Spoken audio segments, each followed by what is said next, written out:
Hello बच्चा party, कैसे हैं आप। ईवीएल क्लासेस के यूट्यूब चैनल पर आपका स्वागत है। मैं ललित राठी आपको यहाँ पर 9th क्लास का एनसीईआरटी मैथमेटिक्स कवर करा रहा हूँ। जैसे कि हमने कल से स्टार्ट किया है अपना 9th क्लास का मैथमेटिक्स, तो उसमें हमने कल नंबर सिस्टम जो आपका पहला चैप्टर है वो स्टार्ट किया था। उसमें मैंने डिफरेंट टाइप्स के नंबर आपको बताए थे कि रियल नंबर क्या होता है, होल नंबर क्या होता है आपका, है ना, और फिर आपका नेचुरल नंबर क्या होता है, रेशनल नंबर क्या होता है। ये सारे मैंने आपको फर्स्ट वीडियो लेक्चर में अच्छे से बताए हैं, और उनको जो उससे रिलेटेड क्वेश्चन एक्सरसाइज फर्स्ट में थे वो भी मैंने एक्सरसाइज फर्स्ट आपकी कंप्लीट कराई है कल की वीडियो। तो जिन्होंने वो वीडियो नहीं देखा है तो कृपया करके वो वीडियो ज़रूर देख लें, ठीक है। और अगर उस वीडियो में किसी भी टॉपिक पर आपको कोई भी प्रॉब्लम आती है तो जो वीडियो आप देख रहे हैं उसके ही डिस्क्रिप्शन में मैंने अपना कॉन्टैक्ट नंबर दिया हुआ है, आप उसको अपने मोबाइल में सेव कर लें। जहाँ पे भी आपको कोई प्रॉब्लम आती है तो वो आप पर्सनली मुझसे कॉल करके या फिर व्हाट्सएप के थ्रू पूछ सकते हैं। बस आपको अपना नाम मेंशन करना होगा वहाँ पर, ठीक है। तो उसी को कंटिन्यू करते हुए हमने लास्ट पढ़ा था वहाँ पर रेशनल नंबर्स, तो उसी से रिलेटेड आपका जो चैप्टर में नंबर सिस्टम में नेक्स्ट टॉपिक आता है, दैट्स द इरेशनल नंबर्स। अब इरेशनल नंबर्स क्या होते हैं वो चीज़ मैं आपको यहाँ पर बताने वाला हूँ। जैसे कि हमने कल रेशनल नंबर पढ़ा था, तो रेशनल नंबर्स और इरेशनल नंबर्स, यानी कि रेशनल में जब आई आर हमने लगा दिया तो इट मीन्स उसका अपोजिट होगा कुछ यहाँ पर, ठीक है। तो देखते हैं क्या कंडीशन हो सकती है रेशनल नंबर के लिए। फर्स्ट है, it can not be represented in the form of P upon Q. अगर आपने कल का वीडियो देखा होगा और जो मैंने उसमें रेशनल नंबर्स के लिए कंडीशंस बताई थी, तो उसमें मैंने बताया था आपको कि वो रेशनल नंबर्स होते हैं जिनको हम पी अपॉन क्यू की टर्म में रिप्रेजेंट कर सकते हैं। तो इरेशनल नंबर है तो इसको हम पी अपॉन क्यू की टर्म में रिप्रेजेंट नहीं कर सकते हैं, जहाँ पर पी और क्यू क्या है, आपके इंटीजर्स हैं, और q not equal to zero होना चाहिए। अगर q not equals to zero हो गया, क्यू इक्वल्स टू ज़ीरो अगर हो गया तो वहाँ पर आपका नंबर क्या होगा, वो इनफाइनाइट हो जाएगा, उसकी कोई वैल्यू आप डिफाइन नहीं कर सकते हैं। जैसे सपोज अगर आपने लिखा 3/0, तो इसकी वैल्यू जो होगी वो इनफाइनाइट होगी, वो कैलकुलेटेबल वैल्यू नहीं है, ठीक है। तो पहली कंडीशन ये होगी कि हम इरेशनल नंबर्स को पी अपॉन क्यू के टर्म में रिप्रेजेंट नहीं कर सकते, ठीक है। दूसरा देखते हैं, दूसरा पॉइंट क्या है, it's decimal expansion is non terminating और नॉन रिकरिंग, ठीक है। यानी कि जो आपके इरेशनल नंबर्स हैं उनकी डेसिमल एक्सपेंशन नॉन टर्मिनेटिंग होगी और नॉन रिकरिंग होगी। नॉन टर्मिनेटिंग और नॉन रिकरिंग में क्या है, आपका टर्मिनेटिंग हमारा हो गया था, क्योंकि टर्मिनेटिंग वो होगा जो आपका रेशनल नंबर होगा, और रिकरिंग भी उसी को बोलेंगे और रिपीटिंग भी उसी को बोलेंगे। बस जस्ट उसका अपोजिट यहाँ पर है नॉन टर्मिनेटिंग। तो टर्मिनेटिंग मैंने आपको बताया था, जैसे 0.12 फिर 1 2 इस टाइप से अगर आपका नंबर रिपीट होते जा रहे हैं, पहले आपका 1 आया फिर 2, फिर आपने अगर डेसिमल एक्सपेंशन किया किसी भी पी अपॉन क्यू का तो फिर वो 1/2 आया, फिर 1/2, फिर 1/2। तो ऐसे ही अगर आपको मिल रहा है तो उसको हम बोलते हैं टर्मिनेटिंग या फिर रिकरिंग या फिर रिपीटिंग डेसिमल एक्सपेंशन। अगर ये टर्म आपकी इस टाइप से मिले 0.12 1 2 3 1 2 4, इस टाइप से कुछ भी हो सकती है 1 2 3 4, है ना। तो इस टाइप से अगर आपको टर्म मिलती है तो वो आपकी क्या होगी, नॉन टर्मिनेटिंग, और उसी को हम बोलेंगे नॉन रिकरिंग या नॉन रिपीटिंग टर्म। तो आपका जो डेसिमल एक्सपेंशन होगा इरेशनल नंबर का वो कैसा होना चाहिए, नॉन टर्मिनेटिंग और नॉन रिकरिंग। तो आशा करता हूँ आपको अच्छे से क्लियर हो गया होगा। अब इसके थ्रू मैं एक एग्जांपल आपको बता देता हूँ। कुछ एग्जांपल मैंने यहाँ पर लिखे हुए हैं, जैसे दैट इज़ 0.10, फिर 1001 है, फिर 001 है। तो आप देख रहे होंगे यहाँ पर 10 है, फिर यहाँ पर 100 हो गया, फिर यहाँ पर 100 फिर 1 हो जाएगा। तो इस टाइप से अगर आपका वैल्यूज़ रिपीट नहीं हो रही हैं तो उसको हम बोलेंगे ये 0 और फिर 1 होगा, ठीक है, इस टाइप से। तो वो होगा हमारा नॉन टर्मिनेटिंग। क्लियर है। और इसी में आपके एग्जाम्पल्स आ जाते हैं, √2, √3 या फिर pi. These all are the irrational numbers. ये इंपॉर्टेंट्स हैं, डायरेक्टली उनसे एक नंबर में पूछा जाता है कि √2 इरेशनल नंबर है या रेशनल नंबर है ये आप बताइए। √3 रेशनल नंबर है या इरेशनल नंबर ये बताइए। और पाई सबसे ज़्यादा पूछा जाता है कि पाई आपका रेशनल नंबर है या इरेशनल नंबर है, ये बताइए। ठीक है, तो आप इन दोनों टर्म्स को माइंड में रखेंगे तो आपको कोई प्रॉब्लम नहीं होगी रेशनल और इरेशनल नंबर में डिफरेंस फाइंड आउट करने की। ठीक है, आपने रेशनल नंबर वाली वीडियो यानी कि फर्स्ट लेक्चर वीडियो नहीं देखा है तो उसको मेरे यूट्यूब चैनल पर प्लेलिस्ट बनी हुई है NCERT क्लास 9th मैथमेटिक्स के नाम से, उसमें जाकर आप देख सकते हैं। चलिए आगे देखते हैं। आगे मैंने एक नोट लिखा हुआ है, देखो जहाँ पे भी कोई नोट करके मैं लिखूंगा तो वो एक टर्म इंपॉर्टेंट होगी, उसको आपको ध्यान से पढ़ना है। Pythagoreans were the first to discover the numbers which were not rational. These numbers are called the irrational numbers. यानी कि पाइथागोरस था, वो मैथमेटिशियन थे जिन्होंने पहली बार डिस्कवर किया था कि जो नंबर्स रेशनल नंबर्स नहीं होते हैं उनको हम इरेशनल नंबर्स बोलते हैं। ठीक है, ध्यान से सुनना। कोई पूछता है आपसे कि इरेशनल नंबर्स किसने बताए, सबसे पहले तो वो थे आपके पाइथागोरस। ठीक है, क्लियर। आगे देखते हैं। अब आता है रियल नंबर। रियल नंबर क्या होता है? ए real number is either rational और इरेशनल। सबसे पहला पॉइंट ये हो गया कि रियल नंबर जो है वो आपका रेशनल भी होगा और इरेशनल भी होगा। कोई सा भी हो सकता है, रेशनल नंबर भी हो सकता है और इरेशनल नंबर भी हो सकता है real number. So that we can say that every real number is represented by a unique point on the number line. यानी कि कोई भी रियल नंबर है तो उसको हम एक नंबर लाइन पर रिप्रेजेंट कर सकते हैं। अब नंबर लाइन मतलब अभी आप आगे पढ़ेंगे आई थिंक एक्सरसाइज 1.3 में कि आपको कोई भी एक डिजिट दे दी जाएगी और उसको नंबर लाइन पर वो पूछेगा। नंबर लाइन मतलब जैसे आपकी स्केल होती है, स्केल में नोटेशन होते हैं 1 2 3 4 5 6 7, तो ऐसे ही वो आपको डेसिमल एक्सपेंशन या फिर कोई भी नंबर आपको रिप्रेजेंट कराएगा इस स्केल पर। वो जब हम एक्सरसाइज 1.3 करेंगे तो बहुत अच्छे से मैं आपको उसको बता दूंगा, कोई प्रॉब्लम नहीं आएगी। ठीक है, तो यानी कि हर एक रियल नंबर को हम एक नंबर लाइन पर रिप्रेजेंट कर सकते हैं। फिर आगे देखते हैं। Also every point on the number line represent a unique real number. साथ ही साथ एवरी पॉइंट जो है नंबर लाइन पर वो रिप्रेजेंट करता है एक यूनिक रियल नंबर। ठीक है, आशा करता हूँ आपको रियल नंबर्स में भी कोई प्रॉब्लम नहीं होगी। जो 2-3 पॉइंट्स मैंने इस एक पैराग्राफ के थ्रू आपको बताए हैं वो आपको अच्छे से समझ में आ गए होंगे। मैं बच्चा पार्टी फिर से मैं आपको यही बताना चाहता हूँ कि अगर आपको कोई भी समस्या, कोई भी प्रॉब्लम किसी भी टॉपिक से रिलेटेड होती है तो आप मुझे पर्सनली डिस्क्रिप्शन बॉक्स में मेरा नंबर दिया हुआ है, उस पर कॉल करके आप पूछ सकते हैं। ठीक है, चलिए आगे देखते हैं। अब स्टार्ट करते हैं एक्सरसाइज। देखो की पॉइंट्स मैं आपकी एक्सरसाइज से पहले इसलिए बताने की कोशिश करता हूँ कि जो एक्सरसाइज में क्वेश्चंस हैं वो आपको बिल्कुल नए ना लगें। ठीक है, यानी कि की पॉइंट्स जो आपके एक्सरसाइज से पहले होते हैं वो सब वही होते हैं जो उस एक्सरसाइज से रिलेट करते हैं, जिस टाइप के क्वेश्चंस उस एक्सरसाइज में आपको मिलेंगे। ठीक है, तो देखते हैं। मैंने यहाँ पर लिखा हुआ है अभी exercise 1.2 NCERT class 9th mathematics. अब पहला वाला जो लेक्चर वीडियो था उसमें मैंने क्वेश्चंस एक जगह सारे प्रोवाइड कराए थे और फिर सॉल्यूशन था, तो क्वेश्चन और सॉल्यूशन अलग अलग हो रहा था। बट मैंने यहाँ पर प्रयास किया है कि आपके क्वेश्चन के जस्ट नीचे ही आपको सॉल्यूशन भी उसका मिल जाए। जैसे क्वेश्चन पहला क्या कहता है, state whether the following statements are true और फॉल्स, जस्टिफाई योर आंसर। यानी कि हमें बताना है कि आपका जो स्टेटमेंट है नीचे दिया हुआ वो ट्रू है या फॉल्स है। ठीक है, तो देखते हैं। पहला स्टेटमेंट क्या है, every irrational number is real number.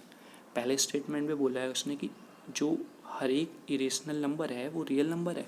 सबसे पहली लाइन हमने यही बताई थी कि रियल नंबर रेशनल और इरेशनल कुछ भी हो सकता है, तो सारे इरेशनल नंबर्स कैसे होंगे, रियल नंबर होंगे। ये क्या है, ट्रू है। वही मैंने आंसर में लिखा हुआ है फर्स्ट का ट्रू, और डिस्क्रिप्शन भी दिया हुआ है। पूछा है उसने जस्टिफाई योर आंसर कि क्यों है। जस्टिफाई मतलब कि आपको बताना पड़ेगा कि क्यों है ये कंडीशन, आप क्यों इसको ट्रू बोल रहे हो या फिर क्यों इसको फॉल्स बोल रहे हो। ठीक है, तो वो मैंने लिखा हुआ है as the collection of all rational and irrational numbers is a real number. ठीक है, जैसे ही मैंने रियल नंबर के बारे में आपको बताना स्टार्ट किया था तो सबसे पहले आपका मैंने यही लाइन लिखवाई थी कि हर एक रियल नंबर आपका रेशनल और इरेशनल दोनों होते हैं। ठीक है, दूसरा देखते हैं। Every point on the number line is of the form square root of m where m is a natural number. यानी कि हर एक पॉइंट नंबर लाइन में is of the form of square root of m where m is a natural number. ठीक है, तो ये क्या है देखते हैं, फॉल्स है। अब इसको समझते हैं क्यों फॉल्स है। There are infinite numbers on the number lines, यानी कि कोई भी नंबर लाइन है तो उस पर इनफाइनाइट नंबर ऑफ हो सकते हैं। जैसे मैंने माना यहाँ से 1 से 2 है, अब 1 से 2 के बीच भी इनफाइनाइट नंबर्स हो सकते हैं, क्योंकि मैंने कल आपको बहुत अच्छी तरीके से बताया है कि दो नंबर्स के बीच में इनफाइनाइट नंबर ऑफ नंबर्स लाई करते हैं। ठीक है, क्यों? जैसे 1 से 2 के बीच भी देखो, आप देखोगे 1 से 2 के बीच में यार नंबर तो कोई नहीं दिख रहा, बट 1.1, 1.2, 1.3, 1.4 या फिर 1.01, 1.001, ये बहुत सारे नंबर्स उन दोनों नंबर्स के बीच में लाई करते हैं। ठीक है, तो यही लिखा हुआ है यहाँ पर, between square root of 2 and square root of 3 that can not be represented as square root of m being a natural number. यानी कि हम square root of 3 and square root of 2 that can not be represented as square root of m, और जहाँ पर m एक आपका natural number है तो इसलिए ये स्टेटमेंट क्या हो जाता है, फॉल्स हो जाता है। ठीक है, नेक्स्ट आते हैं थर्ड पे, every real number is a irrational number. क्या हर एक रियल नंबर इरेशनल नंबर होगा? अभी मैंने स्टेटमेंट सबसे पहले यही बताया कि रियल नंबर रेशनल और इरेशनल हो सकता है, ना कि इरेशनल नंबर सारे रियल नंबर। यही चीज़ उसने पूछी कि एवरी रियल नंबर, कि हर एक रियल नंबर इरेशनल नंबर हो, ऐसा नहीं हो सकता है। तो इसलिए ये भी नो, या नो का मतलब क्या हो गया यहाँ पर, फॉल्स ही है। ठीक है, ये भी क्या है, फॉल्स है, because real numbers can be rational also, क्योंकि रियल नंबर रेशनल नंबर्स भी होते हैं, और रेशनल नंबर क्या है, इरेशनल का अपोजिट होता है। ठीक है, क्लियर? आई होप तीनों स्टेटमेंट्स के आंसर आपको समझ में आए हैं। क्यों इसका ट्रू या फॉल्स है स्टेटमेंट, वो भी आपको अच्छे से समझ में आ गया हो। चलिए आगे देखते हैं बच्चा party. Question number second. Question number second क्या कहता है, are the square root of all positive integers, यानी कि हर एक पॉजिटिव इंटीजर का square root, if not given an example of the square root of a number that is a rational number. कहने का मतलब ये है कि are the square root of all positive integers irrational, यानी कि पहले क्वेश्चन में उसने पूछा है कि क्या सभी पॉजिटिव इंटीजर्स का स्क्वायर रूट इरेशनल नंबर होगा, पहला क्वेश्चन। इफ़ नॉट, अगर नहीं है तो give an example of the square root of a number that is a rational number. अब क्वेश्चन को समझें, पहले क्या कहना चाह रहा है क्वेश्चन, ये कहना चाह रहा है कि जितने भी पॉजिटिव इंटीजर्स हैं, पॉजिटिव इंटीजर्स नंबर मैंने पहली वीडियो में अच्छे से आपको बताए हुए हैं। तो पॉजिटिव्स में मतलब 0 से स्टार्ट हो जाएंगे इंटीजर, 0, 1, 2, 3, 4, 5, ये आपके पॉजिटिव इंटर्स हो जाएंगे 0 से राइट साइड। और माइनस वाले अगर निगेटिव बोलता तो -1, -2, ऐसे ये आपके हो जाते हैं निगेटिव इंटीजर्स। ठीक है, तो उसने पॉजिटिव पूछे हैं तो हम पॉजिटिव को बता देते हैं। तो सिंपल इसने पूछा है, तो पहली बात तो ये है कि सारे पॉजिटिव इंटीजर्स क्या होंगे, इरेशनल नंबर नहीं होते। देखो, क्योंकि मैंने आपको इरेशनल नंबर में square root of 2, square root of 3 example दिया था, बट अगर मैं स्क्वायर रूट ऑफ 4 लिखता हूँ तो square root of 4 equals to 2 होता है, क्योंकि square root of 4 equals to 2, that means it's a rational number. वही एग्जाम्पल मैंने यहाँ पर लिखा है, देखते हैं answer. The square root of all positive integers are not irrational. ठीक है, यानी कि हर एक पॉजिटिव इंटीजर का स्क्वायर रूट रेशनल नंबर नहीं हो सकता है। फॉर एग्जाम्पल उसने ये भी पूछा है, इफ़ नॉट तो गिव एन एग्जाम्पल, तो हम एग्जाम्पल दे रहे हैं, जैसा कि मैंने अभी बताया square root of 4 equals to 2 which is a rational number, जो एक रेशनल नंबर है, ना कि इरेशनल नंबर। इसके अलावा बहुत एग्जांपल हो सकते हैं, स्क्वायर रूट ऑफ 9 भी हो सकता है आपका, पॉजिटिव इंटीजर है बट इसकी वैल्यू 3 है और 3 is a real number, sorry rational number है ना। और फिर ऐसे ही आपका हो सकता है या 16 स्क्वायर रूट ऑफ 16 ये इक्वल्स टू 4 होगा, है ना। स्क्वायर रूट ऑफ 25 ये भी पॉजिटिव इंटीजर है, इसका भी क्या होगा 5 होगा। तो ये सब क्या है, पॉजिटिव इंटीजर्स हैं बट रेशनल नंबर बन जाते हैं, ना कि इरेशनल नंबर। ठीक है, आई होप ये भी आपको समझ में आया होगा। अब आते हैं लास्ट क्वेश्चन है इस एक्सरसाइज का, क्वेश्चन नंबर 3। क्या कहता है, show how square root of 5 can be represented on the number line. यानी कि स्क्वायर रूट ऑफ 5 को कैसे रिप्रेजेंट कर सकते हैं हम नंबर लाइन में। तो सिंपल है, इसमें आपको पाइथागोरस प्रमेय जो आपने पढ़ी होगी क्लास 8 में, पाइथागोरस प्रमेय क्या कहती है मैं पहले वो बता देता हूँ। एक राइट एंगल होता है, उसमें एक आपका बेस होता है, एक हाइपोटेनियस होता है, वो परपेंडिकुलर होता है, एक हाइपोटेनियस होता है। तो हाइपोटेनियस का स्क्वायर इक्वल्स टू बेस का स्क्वायर प्लस परपेंडिकुलर का स्क्वायर, ये होती है आपकी पाइथागोरस प्रमेय। तो हमें इसको उसी फॉर्म में ब्रेक करना है कि एक पाइथागोरस प्रमेय से इसका स्क्वायर रूट ऑफ 5 आ जाए।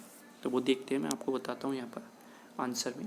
To represent square root of 5 on number line, firstly break it as Pythagoras theorem. Pythagoras theorem मैंने यहाँ पर लिखी हुई है, ए बी का square equals to B C का स्क्वायर प्लस सी ए का स्क्वायर। यहाँ पर मैंने एक ट्राइंगल भी बनाया हुआ है, ये आपका ट्राइंगल बना हुआ है। ये आपका हो गया हाइपोटेनियस, ये हो गया आपका परपेंडिकुलर और ये हो गया आपका बेस।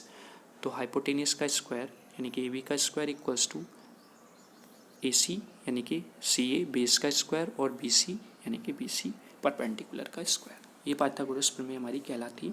तो हम स्क्वायर रूट ऑफ 5 को कैसे लिख सकते हैं, देखो स्क्वायर रूट ऑफ 5 क्या है, 5 को ही देखते हैं सिंपल, 4 + 1 लिख सकते हैं, है ना। और 4 2 का स्क्वायर होता है और 1 का स्क्वायर 1 ही होता है ना। दोबारा से बता देता हूँ मैं, 5 है, 5 को हम कैसे लिख सकते हैं, 4 + 1 लिख सकते हैं। और 4 को कैसे लिख सकते हैं, 2 की पावर 2 प्लस 1 को लिख सकते हैं 1 की पावर 2। तो ये भी क्या आएगा, 2 की पावर 2 4 और 1 का स्क्वायर 1, तो 4 + 1 5 ही आएगा हमारे पास। और ये स्क्वायर रूट में दिया हुआ है, तो यही ऐसे ही हमने इसको यहाँ पर ब्रेक कर लिया। ठीक है, तो ये बन गया हमारा इस टर्म में। ठीक, जहाँ पर ए बी क्या है आपके पास, स्क्वायर रूट ऑफ 5 है। ए सी यहाँ पर ए बी जो हो गया वो स्क्वायर रूट ऑफ 5 आएगा हमारे पास। ए सी जो है आपके पास ये मान लिया हमारे पास क्या है, 1 है या 2 है, कुछ भी ले लो, 2 ले लेते हैं। और जो वी सी है आपका ये 1 है, यानी कि हमने ये 1 ले लिया। ठीक है, तो दिस वन इक्वल्स टू ये आपका रिप्रेजेंट करता है। अब इसको हमें नंबर लाइन पर रिप्रेजेंट करना है, तो देखते हैं कैसे करते हैं। ये नंबर लाइन हो गई हमारी, जैसे मैंने आपको बताया था। ठीक है, एक 0 पॉइंट होता है नंबर लाइन पे, आपके सारे इंटीजर्स होते हैं, इंटीजर्स नंबर्स होते हैं। 0 से राइट साइड आप चलेंगे तो पॉजिटिव इंटीजर्स और लेफ्ट साइड चलेंगे तो आपके निगेटिव इंटीजर्स। तो ये 0 है, 0 से राइट साइड चल रहे हैं तो पॉजिटिव इंटीजर और लेफ्ट साइड चल रहे हैं तो निगेटिव इंटीजर्स। ठीक है, तो वो हमने लिख ली एक नंबर लाइन पर। ठीक, अब देखते हैं 0 1 2। अब मैंने क्या माना है, ए सी, ए बी और सी, ये 3 पॉइंट्स हमने माने। तो ए सी हमने पहले सबसे पहले लाइन खींची 2 यूनिट की, यहाँ पर 2 यूनिट्स की एक लाइन खींची। ठीक है, फिर वी सी क्या है 1, और वी सी परपेंडिकुलर होता है किस पर, जो हमारा ये पॉइंट है सी पर। तो वी सी यहाँ से हमने 90 डिग्री का एंगल ड्रॉ करके या फिर एक सीधी बिल्कुल 90 डिग्री के एंगल पे एक यूनिट की लाइन खींची, क्योंकि वी सी इक्वल्स टू आपका 1, तो 1 हो गया। और जो यहाँ से ए से वी के को जो लाइन मिलाएगी वो आपका होगा √5। ठीक है, तो ये अभी पाइथागोरस के ट्राइंगल को आप डिनोट कर रहा है, बट हमें नंबर लाइन पर √5 कहाँ आएगा वो चीज़ देखनी है।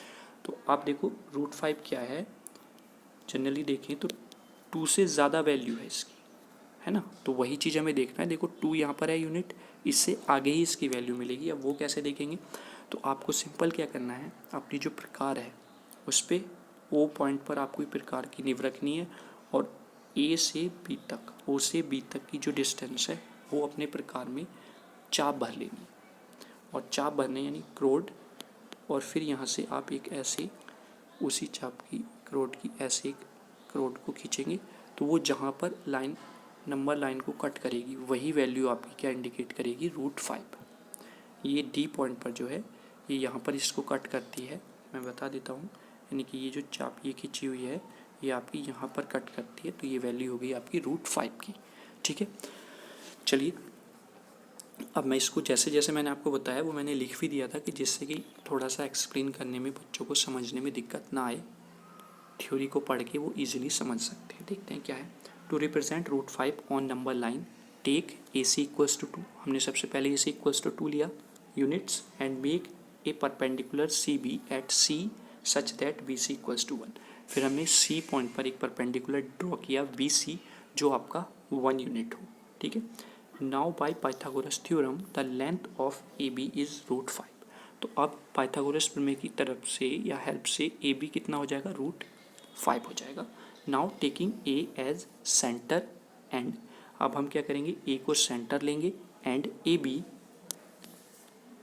एज रेडियस, और AB जो लेंथ है हमारी, मैं दिखा देता हूँ आपको छोटा करके, ये जो AB है ये हमारी क्या हो जाएगी, रेडियस हो जाएगा। तो उससे हम mark an arc on OC, हम क्या करेंगे, एक आर्क मार्क करेंगे OC पर, यानी कि OC ये जो यहाँ तक ऐसे, यहाँ से एक सिंपल मैं बता देता हूँ, जैसे ये है हमारा, ये यहाँ पर हमारी लाइन है, तो यहाँ से हम खींचेंगे और इतनी हमने ऐसे करके यहाँ से हम ऐसे ऐसे ऐसे इस पॉइंट पर रख के अपने प्रकार को ऐसे एक आर्क खींच देंगे, और वो arc which intersect at point D, hence OD equals to √5। तो ये आ जाएगा आपका OD इक्वल्स टू √5। तो ये आपका नंबर लाइन पर मेजर हो जाएगा। अब देखते हैं हम, अगर वो पूछ लेता है कि √2 नंबर लाइन पर रिप्रेजेंट कीजिए, क्योंकि √2 को आप पाइथागोरस प्रमेय की हेल्प से ब्रेक नहीं कर सकते। अगर आप करेंगे तो फिर आप सिंपली क्या होगा, उसमें √2 को 1 का स्क्वायर प्लस 1 का स्क्वायर आप ऐसे रिप्रेजेंट कर सकते हैं। तो सिंपल आपको पहले नंबर लाइन पर 1 यूनिट लेनी पड़ेगी, फिर उस पर एक परपेंडिकुलर 1 यूनिट का ड्रॉ करना पड़ेगा, देन वी गेट √2, जैसा कि आप यहाँ पर देख रहे होंगे इस डायग्राम में। मैं आपको दिखा देता हूँ बड़ा करके डायग्राम। ये देखिए, यहाँ से यहाँ तक की 1 यूनिट है, फिर 1 यूनिट का परपेंडिकुलर ड्रॉ किया, इसको जो भी यहाँ पर हम मार्क करेंगे, जो भी कनेक्ट करेंगे O से B तक, तो ये आपका √2 दिखाएगा। लेकिन नंबर लाइन पर रिप्रेजेंट करने के लिए यहाँ से यहाँ तक की हम आर्क एक ड्रॉ करेंगे, जो आपको यहाँ पर आर्क दिख रही है, P पॉइंट पर आपको √2 मिल जाएगा। सिमिलरली आपका आता है √3। ये जो मैं क्वेश्चंस आपको बता रहा हूँ, √2, √3 और √5, ये बहुत इंपॉर्टेंट है, ज़्यादातर यही पूछता है नंबर लाइन पर रिप्रेजेंट करने के लिए। अब आप √3 को रिप्रेजेंट नहीं कर सकते। √3 को अगर आप ब्रेक करेंगे तो उसको कैसे करेंगे ब्रेक, √2 का स्क्वायर करना पड़ेगा आपको और प्लस 1 का स्क्वायर करना होगा। ठीक है, तो √2 का स्क्वायर कितना हो जाएगा, 2, और 1 का स्क्वायर 1, तो तब आपको 3 मिलेगा। तो इट मीन्स √2 आपको पहले बनाना पड़ेगा। जब आपका √2 बनेगा उसी पर 1 का परपेंडिकुलर ड्रॉ करेंगे और वी गेट √3, जैसा यहाँ पर है। देखो, सबसे पहले 1 यूनिट हमने यहाँ पर ली, फिर 1 यूनिट परपेंडिकुलर ड्रॉ किया, देन वी गेट √2, जैसे मैंने अभी ऊपर की एग्जांपल में आपको बताया। अब यहाँ पर आपको √2 मिल गया। अब इस √2 पर आपको 1 का परपेंडिकुलर ड्रॉ करना है, यानी कि 90 का एंगल ड्रॉ करना है, तब जाके ये जो लाइन आपकी मिलेगी दैट्स द √3। और फिर यहाँ से यहाँ तक की O से D तक की आर्क हम भरेंगे, और आर्क को मेज़र करके यहाँ से रेडियस लेके इसको OD को और एक आर्क यहाँ पर ड्रॉ कर देंगे ऐसे, जो आपको Q पॉइंट पर कट करेगी, और Q पॉइंट पर आपको मिलेगा √3, और P पॉइंट पर अगर आप देखेंगे तो दैट्स √2। ठीक है, तो आप इसको करके देखने की प्रैक्टिस करना। जैसे आपको मैंने √5 बताया वैसे ही आपका √2 ड्रॉ होता है, वैसे ही आपका √3 ड्रॉ होता है। तो आप √2, √3 और √5 तीनों की प्रैक्टिस करेंगे तो आपको अच्छे से क्लियर हो जाएगा। प्रैक्टिस करेंगे तभी आपको ये ड्रॉ करना आएगा। अगर कोई प्रॉब्लम होती है फिर भी तो आप मुझे ज़रूर बताएं। चलिए बच्चा पार्टी, आज के लिए इतना ही। ये आपका एक्सरसाइज 1.2 कंप्लीट होती है। इसमें 3 ही न्यूमेरिकल थे, आपके 3 ही क्वेश्चंस थे, वो मैंने आपको करा दिए हैं। कोई भी दिक्कत होती है तो फिर मैं बोल रहा हूँ पर्सनली व्हाट्सएप पे आप मुझे पूछ सकते हैं, इसमें कोई प्रॉब्लम वाली बात नहीं है। Thank you.